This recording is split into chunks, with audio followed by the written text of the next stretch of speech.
Magandang araw po mga kasindero. Mapagpalang araw po sa inyo lahat. Ito nga mga kasindero, meron na naman akong i-share sa inyo. Ito ay Hyundai Accent 2017 model. Magpapalit tayo ng evaporator. Papalit tayo ng evaporator dahil may yung kanyang preyon pagka kinakargahan ng preyon mga 3 buwan, 2.5 nawawala ng lamig, nawawala na ng preyon. So, malamang dito nga lang yun kasi ito ang malimit, nagkakaroon ng singaw na napakaliit.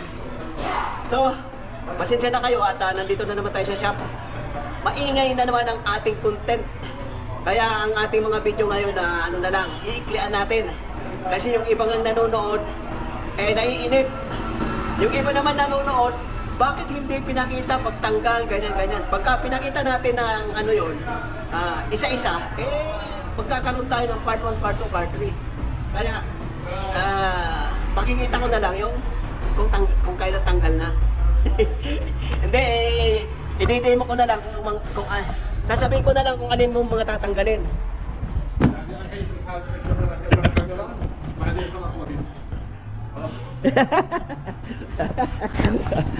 So, eto nga mga kasindero, nag-produce na tayo ng ilaw.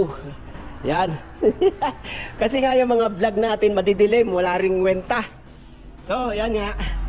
Ito ang ating So, ayan nga mga kasindero, yung dashboard na yan, tanggal na ng buo. Yan. Tanggal na naman tayo ng buo. Yung console, tanggal. Itong upuan din na natin tatanggalin yan. Dahil dyan na natin ihiga yung dashboard.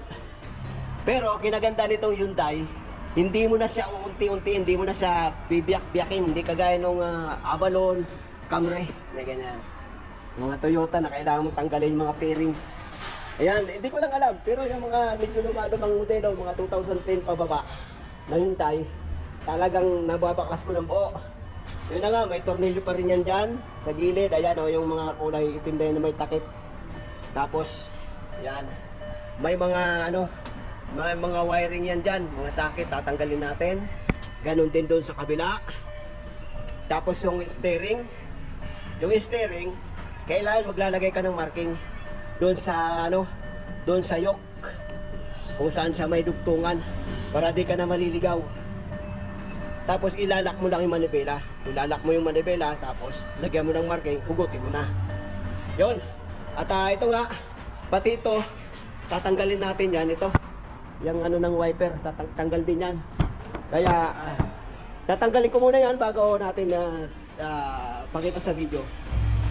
So, ayan na mga kasindero, natanggal na natin yung yung wiper dito.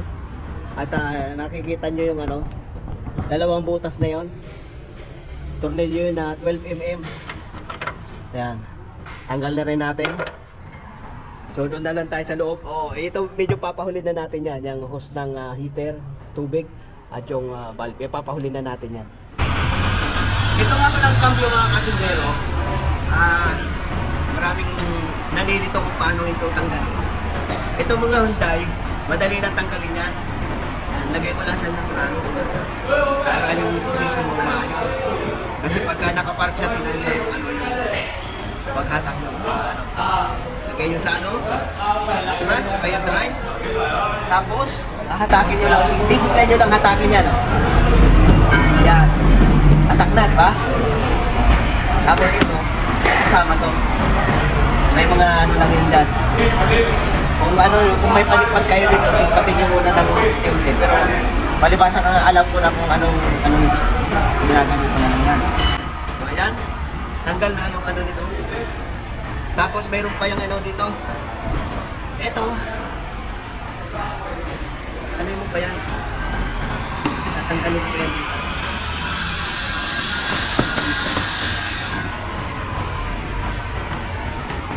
Ingatan nyo lang na hindi kayo makasipa. Ayan. Tapos meron yung sakit dito, ayan Maray nung sa ilaw, illumination dito. Ilaw. Ayan to. Pati yung sa ng cambio. Lagay na kagad sa likod. Tapos may tornilyo yan dito. Tapos may tornilyo rin yan dito, dalawa. Gis. 11. Tapos meron tayo dito. Aatake nyo rin doon. Aatake, hindi aatake. Tapos may wire din yan sa likod. Ayan. Tanggalin yung wire. Ito. Sa lighter. Tsaka yung power outlet. Ayan. So ito lang yung mga kasintero. Itong mga wire na ito. I-sure nyo lang na yung wire ng body tsaka yung wire ng dashboard mapaghiwalay nyo. Ito wire ng body ito kasi itong fuse box na ito body control na rin yan so ito hiwalay yan, tatanggalin yan kasi kasama ng body yan nakaklip sa body. Ganon din ito yan. Ayun. So ang maiiwan lang dyan ito kasi nakasaksak yan doon sa dalawa na yun. Itong dalawa.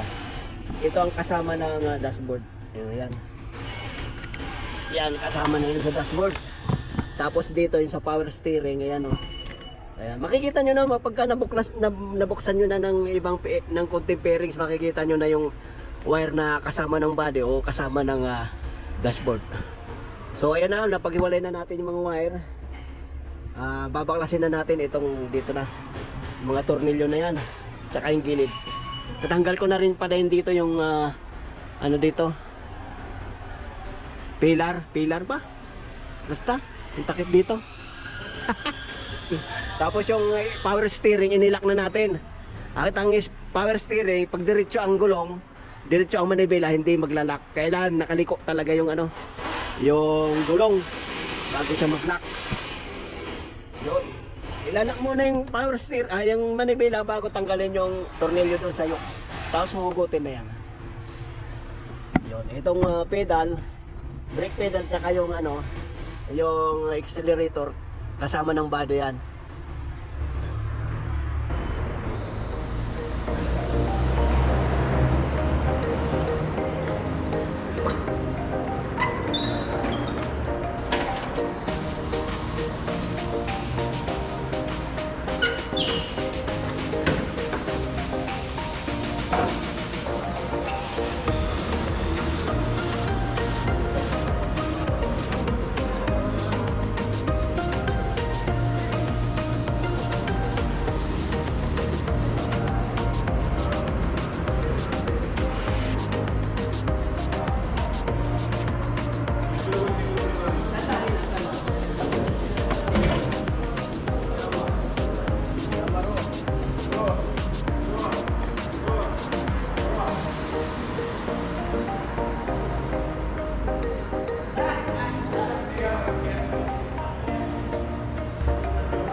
So ayan na nga mga kasubdero, nailabas na natin yung dashboard.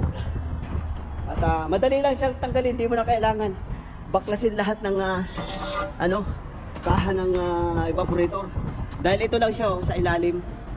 Itong ilalim lang ang babaklasin natin. Yan, tornilyo na yan. Yan. Tapos tanggal na to, papapalitan mo ng evaporator. Yan, ngayon nagkalat ako ng tubig ayan. Pambira. Pero hanginan muna natin, tanggalan natin mga alikabok bago natin baklasin. Yan. So ito na nga mga kasintero, natanggal na natin mga tornilyo dyan. Malibot, yan. Yan. Tanggal na rin natin yan. Ito na yung kanyang evaporator. At confirm nga mga kasintero na mayroon siyang leak. Ayan, nakikita nyo yung basa ng langis. Leak yan. Leak ng preyon, ayan. Kitang kita naman di ba? Papalitan natin yan. Pero yung thermostor nasa likod, ayan. Diyan din sa lugar na yan ikakabit mo itong thermostat. Ayan. Ito yung papalit natin, pero tingnan nyo mga kasindero. Tingnan nyo yung tubo, yung rose niya, yung rose. Ang tawag niya yung rose yata eh. Basta tubo kung tawagin natin. Masinsin. Samantalang itong replacement, madalang siya. O ayan o. Bibilangin natin yung mama. Bibilangin natin kung ilan. Pero ito ang binigay na ano, di ito rin ikakabit natin. Meron pa ano ng Pepsi oh. Lilinisan na rin natin yan oh. Inumpisahan natin to kanina. Inumpisahan natin kanina alas 10:18. Alas 11:59 na. Nailabas na kaagad natin yung ano dashboard, ayan oh. So ayan na nga po mga kasindero, buo na yung ating naikabit ko na yung evaporator. Sasalpak na lang yan. Tapos pakita ko lang uli sa inyo. Yan. Pagtanggal ko, yan ang pinakahuli kong tinanggal bago natin yun. Yan ang pinakahuli natin tinanggal, yung expansion valve tsaka yung sa heater bago natin hinugot ang dashboard. Pakita ko uli sa inyo ang loob. Ayan. Ayan. Ayan. Ano siya, hindi siya masyadong maraming wire. Kasi kumbaga itong sasakyan na ito, hindi ito full option. Mga full option kasi mayroon siyang sunroof dito, di ba? Yung open dito. Tapos marami siyang ito wala masyado. Kaya hindi masyadong maraming wire. Yan. So mamaya time check tayo, alas 12:36 na. So mga alauna break time ako. Babalik ako ng alas 4. So bali hindi na natin bibidyohan yung pagkakabit. Dahil para hindi na mahaba yung para hindi na masyado mahaba ang video. Yung mga electrician naman, alam na nila yan pagka kung ano-ano yung mga babaklasin dyan. So yun, mamaya ang sunod na video natin, magkakarga na tayo ng preyon. Buo na yan. So yun, abang-abang na lang mga kasintero. Bye bye. Aywa.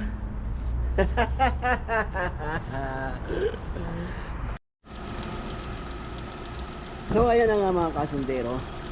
Kakarga na tayo ng preyon. Okay naman. Kanyang pressure okay. Ayun, nag-automatic na siya oh. Yung ayan, nag-automatic siya. So yun na nga. At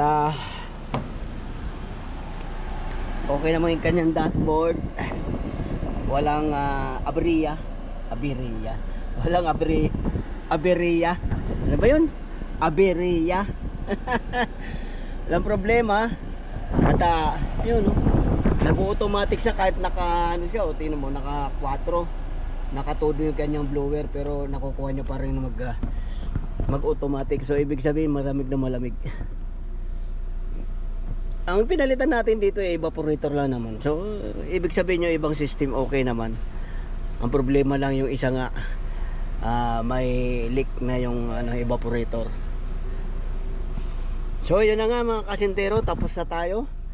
Ayan na, naibalik na natin. Balik na natin lahat, ayan. So ayun na nga, mag-out na tayo. Dito tayo, maliwanag oh. Time check na pala mga kasintero. Natapos natin to alas 5:45. So niligtis ko muna, nagligtis ako. Iniwanan ko yung pressure ng hangin. Mga anong oras na ngayon? Alas 6 pasado na.